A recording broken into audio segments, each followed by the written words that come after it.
जय जगन्नाथ समाचार न्यूज को आपण को स्वागत। आपण जदि प्रथम करी आम चैनल को आसिचंती ताहाले सब्सक्राइब कर दियंतु, पाखरे आसुवा बेल आइकन को मध्य प्रेस कर दियंतु। जदि आपण को वीडियोटी भलो लागे ताहाले मध्य लाइक टिए कर दियंतु। चलंतु फ्रेंड्स, देरी न करी वीडियोटी को आरंभ करिबा। सुभद्रा योजना को नहीं बड़ अपडेट आसिला। जनवरी 15 पर मिलिबो प्रथम किस्तिर चतुर्थ पर्याय टंका, उपमुख्यमंत्री सूचना देइछंती। अन्य पक्षरे चलित वर्ष मार्च 31 सुधा सुभद्रा आवेदन कले भी आवेदनकारी महिला को 2024 रे बाकी थिबा दुईटी किस्ती मध्य मिलिबो। गतकाली अनुष्ठित कैबिनेट बैठक रे एही निष्पत्ति निया जाइछि।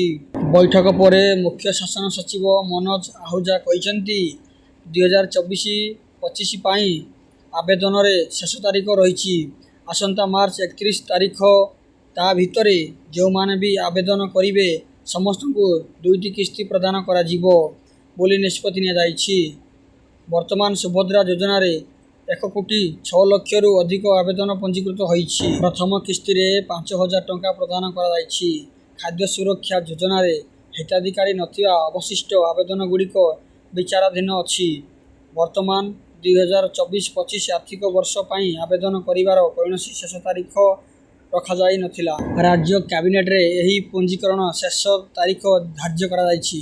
आसंता मार्च 31 तारीख सुधा 24-25 आर्थिक वर्षर सुभद्रा पंजीकरण शेष हेबो बोली निष्पत्ति निया जाइछि।